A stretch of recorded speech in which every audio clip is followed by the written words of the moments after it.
세금이 어디에 쓰이는지를 볼 수 있는 코너입니다.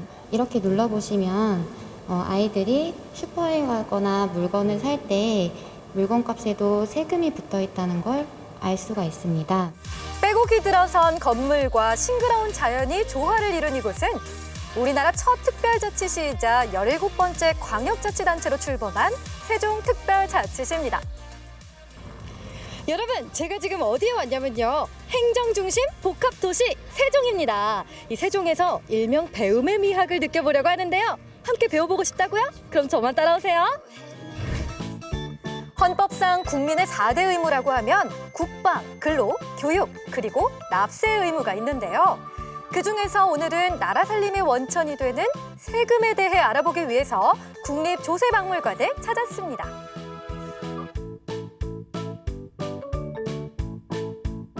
야, 이곳에 들어오니까요.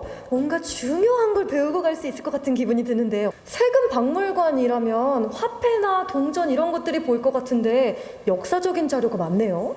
그중에 로비에 보셨던 것처럼 광개토대왕릉비 비석을 보실 수 있습니다. 그 비석은 우리나라의 가장 오래된 세금의 기록이 담겨 있는데요. 그중에 수묘인 연효라는 내용이 담겨 있습니다. 수묘인은 고대 사회에 세금을 냈었던 사회를 얘기하고요.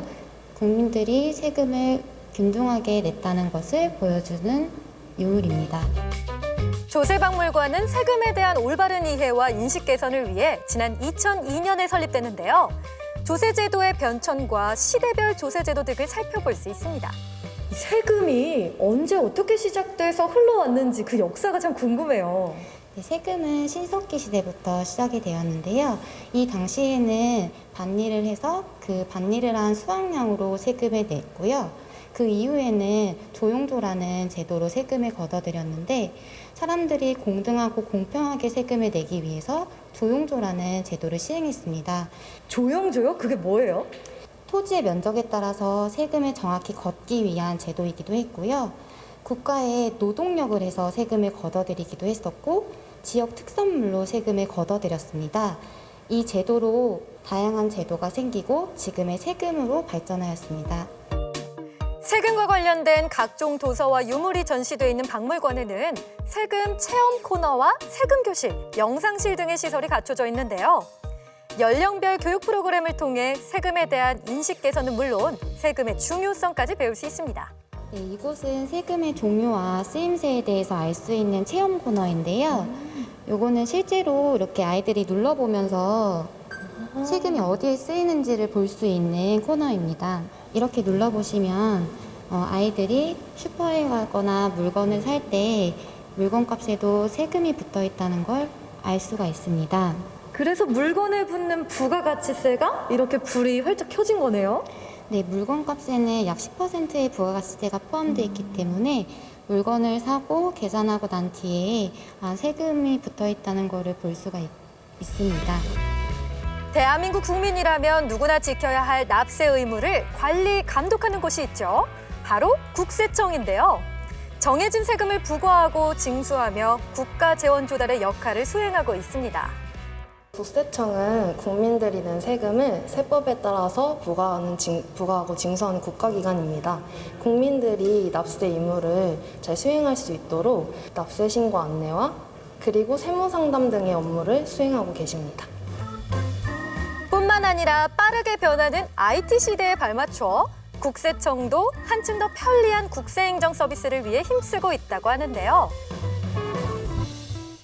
이 세금을 내는 것도 요즘에는 더 편리해진 바뀐 행정들이 많은 것 같아요. 여기 보시면 80년대 세무서 모습과 현재의 세무서 모습을 살펴보실 수가 있는데요. 80년대 세무서 때는 이렇게 세무서까지 가서 세금을 내야 했지만 이런 현재는 홈택스라는 프로그램도 생기면서 모바일이나 컴퓨터로 쉽게 세금을 낼 수 있게 되었기 때문에 이렇게 모습이 다르다는 걸 보실 수가 있습니다. 여러 가지 전자 시스템을 통해서 편안해지고 편리해진 그런 상황이네요. 홈택스는 우리나라에서 다른 나라에 벤치마킹을 하고 있는 아주 유일한 우리나라의 프로그램으로 보실 수가 있습니다.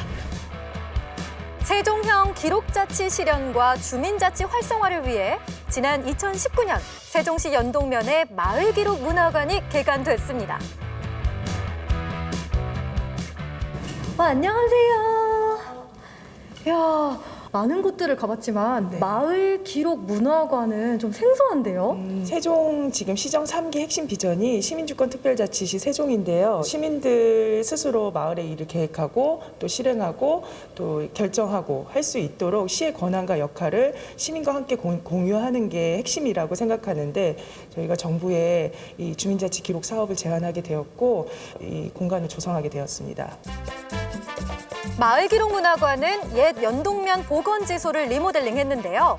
마을 계획서와 마을 소식지 등 다양한 자료가 보존 전시되고 있는 전국 최초 마을 주민자치 기록시설이라고 합니다. 우리 시의 도시재생 사업인 청춘조치원 프로젝트 성과를 좀 전시물로 보여줬어요.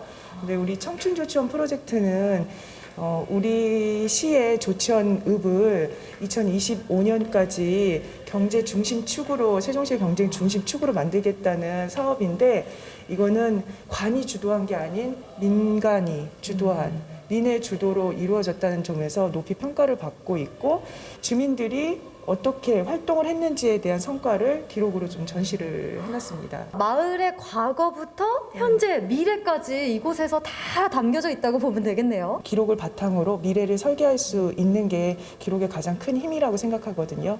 우리 마을기록 문화관에서 그러한 역할을 할 수 있기를 하는 바람입니다. 오랜 시간 쌓이고 쌓여 역사를 만든 마을 기록들. 여기는 또 다른 공간 같은데 뭔가 비밀의 보물창고 같기도 하고요. 지역의 역사와 문화, 생활 발전 등 주민 스스로 읽어온 생생한 주민 자치 기록을 만날 수 있는데요. 근데 기록뿐만 아니라 보면은 필름, 사진, 물건들까지 다양하게 있는데요. 네, 사실 이제 기록의 유형에는 여러 가지가 있는데 이제 시민들이 활동했던 생생한 사진 그리고 시민 축제 때 사용했던 소품들 또 시민들이 활동한 자료, 보도 자료들 이런 것들이 여기에 보존되고 있습니다. 이번엔 밖으로 나가볼까요? 세종의 핫플레이스, 도심 속 자연을 만끽할 수 있는 세종 호수공원인데요. 맑은 하늘에 시원한 바람까지 더해져 나들이 하기에 더없이 좋았습니다. 이야, 이 호수공원 규모가 굉장히 큰데요. 궁금한데 이 박사 불러볼까요? 이 박사! 궁금하다고요? 척척박사 이 박사가 알려줄게요. 도심 중앙에 자리한 세종 호수공원은 국내 최대 규모의 인공호수입니다. 그 넓이가 무려 축구장 62개를 합쳐놓은 크기고 평균 수심은 3m 정도 된다고 하는데요. 총 5개의 인공섬으로 구성되어 있습니다. 다양한 축제 공간인 축제섬, 최고의 수상무대가 되어줄 무대섬, 해변이 연상되는 물놀이섬, 다양한 수생식물과 생태습지가 있는 물꽃섬과 습지섬까지 조성돼 있답니다. 우와, 볼거리, 즐길거리가 정말 많네요. 그뿐만이 아니에요. 호수 곳곳에 수경시설이 마련돼 있어서 아이들과 함께 시원한 물놀이를 즐길 수 있고요. 호수 주변에는 산책로와 자전거 도로가 조성돼 있어서 여유롭게 휴식을 즐길 수 있는 공간이기도 하답니다. 와, 인공호수에서 즐기는 물놀이라니 생각만 해도 너무 즐거운데요? 그럼요. 게다가 수질 관리를 위한 특별한 시설도 있는데요. 바로 물을 깨끗하게 해주는 정화식물을 심은 청음지입니다. 금강의 물을 더욱 맑게 만들어서 호수로 공급해주기 때문에 맑은 수질을 유지할 수 있는 거죠. 아, 고마워요 이 박사.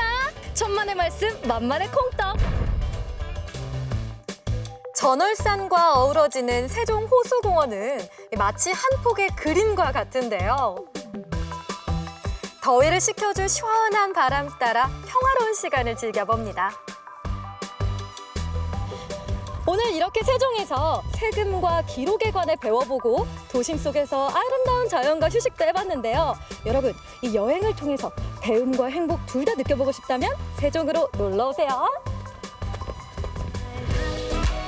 행복도시 세종에서 세금의 필요성과 주민자치의 중요성을 다시금 느꼈는데요. 자연과 함께하며 몸과 마음이 풍요로운 세종에서의 뜻깊고 즐거운 하루였습니다.